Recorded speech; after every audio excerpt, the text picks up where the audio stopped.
अब आपने हमेशा फाइनेंशियल मार्केट्स में उस चीज़ पर नज़र रखनी है जहाँ पे लोगों ने सबसे ज़्यादा पैसा लगाया हुआ है। जैसे क्रिप्टो करेंसीज में सबसे ज़्यादा लोगों ने पैसा बिटकॉइन में लगाया हुआ है, तो बिटकॉइन एक मेजर प्लेयर है। अगर बिटकॉइन की कोई भी मूवमेंट होगी तो वही चीज़ आपको बाकी क्रिप्टो करेंसीज में नज़र आएगी।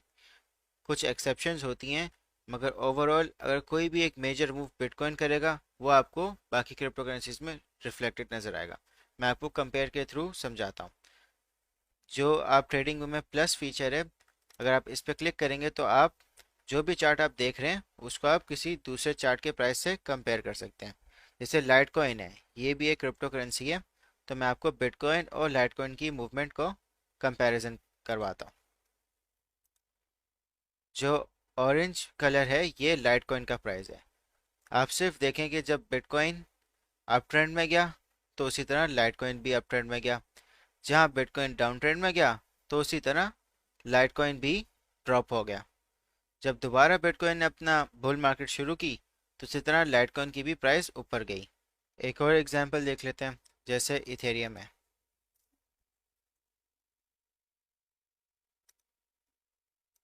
जो ब्लू कलर है वो इथेरियम है। जैसे बिटकॉइन जब अप ट्रेंड में आया तो इथेरियम भी अप ट्रेंड चला गया। जहाँ बिटकॉइन डाउन ट्रेंड में आया इसी तरह इथेरियम भी डाउन ट्रेंड में आ गया। जब दोबारा बिटकॉइन अप ट्रेंड में गया तो इसी तरह इथेरियम भी अप ट्रेंड में आ गया। तो बिटकॉइन की जो मूवमेंट है वो बाकी आपको करेंसीज में नज़र आएगी। तो आपने केयरफुली हमेशा बिटकॉइन को ऑब्जर्व करना है। आई होप दोस्तों आप सबको ट्रेंड्स, टाइप ऑफ ट्रेंड्स और टाइप ऑफ मार्केट साइकिल्स दोनों क्लियर हो गई होगी। दोस्तों अब मैं आपको डॉलर कॉस्ट एवरेजिंग एक्सप्लेन करता हूँ। डॉलर कॉस्ट एवरेजिंग एक टेक्निक है जिससे आप अपनी इन्वेस्टमेंट को एवरेज आउट करते हो। एग्जाम्पल के तौर पे जैसे जो भी आप मंथली अर्न करते हो आप उसका 10% बिटकॉइन में इन्वेस्ट कर देते हो।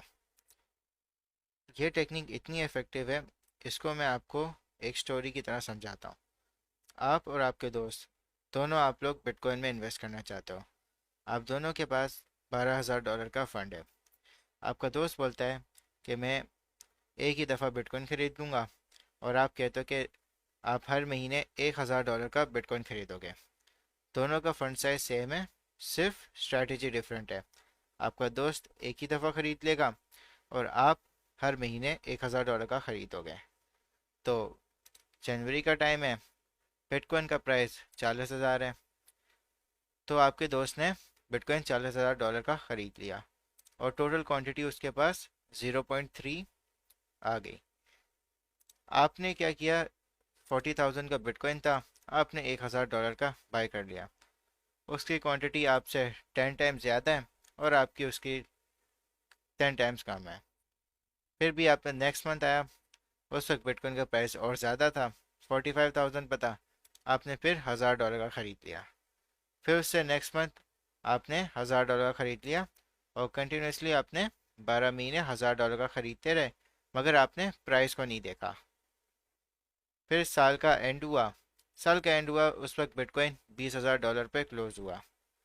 तो आप और आपके दोस्त दोनों बैठे, तो आपके दोस्त ने पूछा कि आपके इस वक्त वैल्यू क्या है।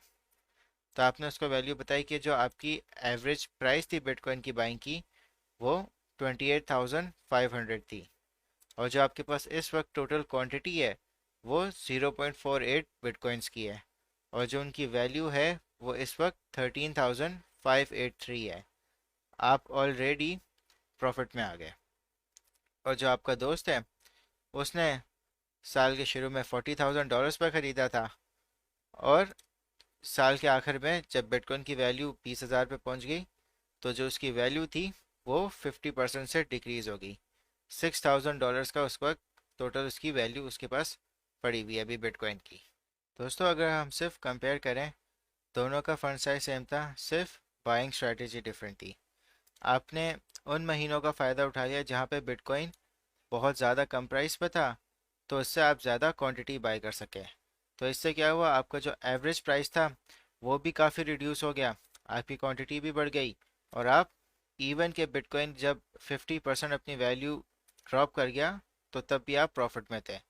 मगर जो आपका दोस्त था उसने सिर्फ एक दफ़ा बाय किया था, सेम क्वांटिटी थी, तो जो 40,000 से जब 20,000 बिटकॉइन ड्रॉप हुआ तो 50% वो लॉस में आ गया।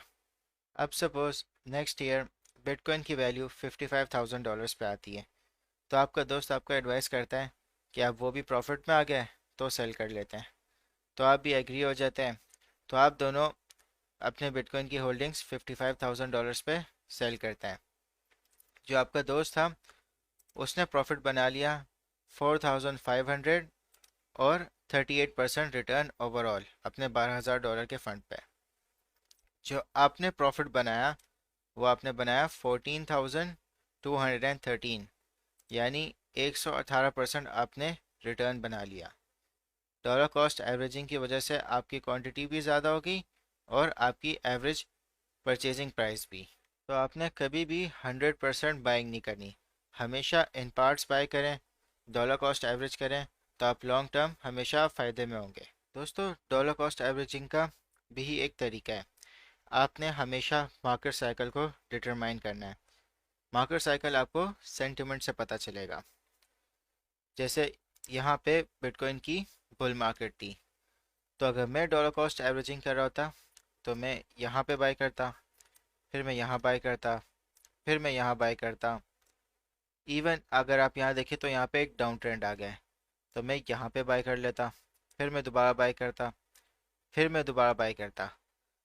जहाँ तक मेरे फंड की कैपेसिटी है मैं अपनी बाइंग कंटिन्यू रखता। मगर दोस्तों, आपने हमेशा प्रिपेयर रहना है कि हमेशा हर मार्केट साइकिल का एक टॉप होता है। बुल मार्केट का टॉप होता है, बेयर मार्केट का बॉटम होता है। तो आपने हमेशा प्रिपेयर रहना है कि कभी ना कभी वो टॉप रीच होगा। जब बुल मार्केट अपने टॉप पे पहुंचती है तो वो क्रैश हो जाती है, क्योंकि मैक्सिमम जिन लोगों ने बाइंग की होती है वो प्रॉफिट टेक करते हैं। तो जब क्रैश होती है तो बहुत सारे पैनिक सेलर्स होते हैं, वो लॉस में सेल करते हैं। तो आपने हमेशा एक साइकोलॉजिकल लेवल रखना है कि आपने वहाँ पे सेल करनी है। और जब भी आपका अगर 200% रिटर्न बन जाए तो आप हमेशा 50% अपनी होल्डिंग्स को सेल करें, ताकि जो आपका कैपिटल है वो आपके पास आ जाए। तो अगर मैं सेल करता तो मैं यहाँ पे सेल कर देता, मगर फिर भी अगर मुझे यहाँ पे भी मौका मिलता सेल करने का तो मैं यहाँ पे भी सेल कर लेता, क्योंकि मैं ऑलरेडी यहाँ पे ऑलरेडी इतना प्रॉफिट में हूँ। तो इवन अगर जो मैंने यहाँ पे भी बाइंग की है वो भी मैं उसको कंपनसेट कर लेता इन सब के प्रॉफिट से। तो आपने हमेशा तैयार रहना है कि आपने कभी ना कभी सेल करना है, और आपने मार्केट सेंटिमेंट को बहुत ध्यान से इवेल्युएट करना है।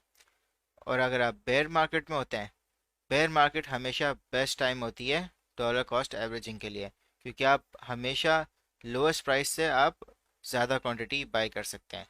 मगर हमेशा आपने, फिर से दोबारा मैं कह रहा हूँ, सेंटिमेंट को देखना है। बहुत ऐसा भी होता है कि बुल मार्केट से ज़्यादा देर बेयर मार्केट भी रहती है।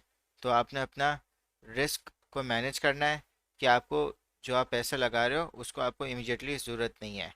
डॉलर कॉस्ट एवरेजिंग का रूल ही यही है कि आप लॉन्ग टर्म होल्ड करो, ताकि आप उसको मैक्सिमम सेल कर सको हाई प्रॉफिट पे। तो अगर आप बेयर मार्केट में डॉलर कॉस्ट एवरेजिंग करते हैं तो आप हमेशा पहले बुल मार्केट का साइकिल ओवर होने को आप कंफर्मेशन देखोगे, वो आपको सेंटिमेंट से पता चल जाएगा।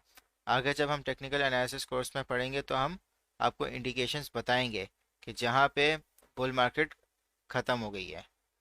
तो अगर आप बेयर मार्केट में डॉलर कॉस्ट एवरेजिंग करते हैं तो आप थोड़ा थोड़ा इन पार्ट्स में बाय करते हैं।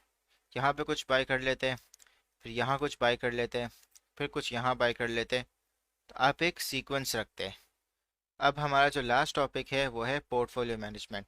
पोर्टफोलियो मैनेजमेंट को मैं नेक्स्ट पार्ट में कवर करूँगा। ये सेम लेक्चर है, इसका पार्ट 2 होगा। ये जो पोर्टफोलियो मैनेजमेंट है वो बहुत ही इम्पोर्टेंट कॉन्सेप्ट है। ये पूरा आपका ट्रेडिंग करियर डिटरमाइन करता है। जितना बेहतर आपका पोर्टफोलियो मैनेजमेंट होगा उतने आप मार्केट में सक्सेसफुल होगे। जितना अगर आपका वीक होगा उतना जल्दी आप मार्केट से एग्जिट हो जाओगे। आप याद रखें, मार्केट 24/7 है, मगर जो आपका पोर्टफोलियो है वो आपकी रिस्पॉन्सिबिलिटी है। तो इसलिए इस लेक्चर का पार्ट 2 पोर्टफोलियो मैनेजमेंट पे होगा, जो आप सेपरेटली देखेंगे। हमने इस लेक्चर में types of trades, types of markets और डॉलर कॉस्ट एवरेजिंग को कवर किया है। अब मैं आपको क्विज दूंगा, उसके आंसर्स आपने कमेंट सेक्शन में देने हैं और मैं आपके आंसर्स चेक करके आपको फीडबैक दूंगा। Best of luck. क्विज में आप सब ने सबसे पहले क्वेश्चन 1 आंसर करना है कि क्या टाइम फ्रेम्स है इंट्राडे ट्रेडिंग के, स्कैल्पिंग के, स्विंग के और लॉन्ग टर्म के। आपने इन सब के टाइम फ्रेम्स बताने। क्वेश्चन 2 में आपने बताने के ट्रेंड क्या है इस प्राइस सीक्वेंस पे। इस प्राइस सीक्वेंस को आप क्लोजली मॉनिटर करें और बताएं कि क्या ट्रेंड चल रहा है इन प्राइसेस को देख के। फिर आपने क्वेश्चन 3 में बताना है कि बुल्स क्या होते हैं और क्वेश्चन 4 में आपने बताना है कि बेयर्स क्या होते हैं। क्वेश्चन 5 सबसे इंपॉर्टेंट है, इसको आपने लाजमी अटेम्प्ट करना है। आपने घबराना नहीं है, बहुत इजी सवाल है। ठीक है, अगर आपको मुश्किल लगे आप इस लेक्चर को दोबारा रिपीट कर लें डॉलर कॉस्ट एवरेजिंग का। आपके पास $36,000 हैं इन्वेस्टिंग के लिए। आप $12,000 इन तीनों में आपने इन्वेस्ट करना है। ठीक है, $12,000 आप टेस्ला में करोगे, $12,000 आप बिटकॉइन में करोगे और $12,000 आप यूएस डॉलर में करोगे। जब आपने $12,000 सारा आपने इन्वेस्ट कर लिया, फिर अगले साल आप टेस्ला को बेचोगे $2,000 पे, फिर आप बिटकॉइन को बेचोगे $75,000 पे और यूएस डॉलर को आप बेचोगे 220 पे। ये सारे मंथ्स हैं, ये इन सब के प्राइजेज हैं। ठीक है, आपने अपनी एवरेज बाइंग, टोटल क्वांटिटी और प्रॉफिट कैलकुलेट करना है जैसे मैंने डॉलर कॉस्ट एवरेजिंग के आपको एक्सप्लेन की थी।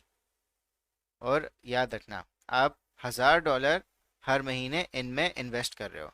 यानी जनवरी में आपने 1,000 इन्वेस्ट किया, फेब में आपने 1,000 इन्वेस्ट किया और सो ऑन आपने 12 महीने 1,000 इन्वेस्ट किया। ठीक है, फिर उसके बाद आपने अपनी एवरेज बाइंग कैलकुलेट करनी है, आपका टोटल क्वांटिटी कैलकुलेट करनी है और प्रॉफिट। ये आपने तीनों की कैलकुलेट करनी है, टेस्ला की भी, बिटकॉइन की भी और यूएस डॉलर की। एवरेज बाइंग का आपको फॉर्मूला मैंने यहाँ पे लिख के दे दिया है।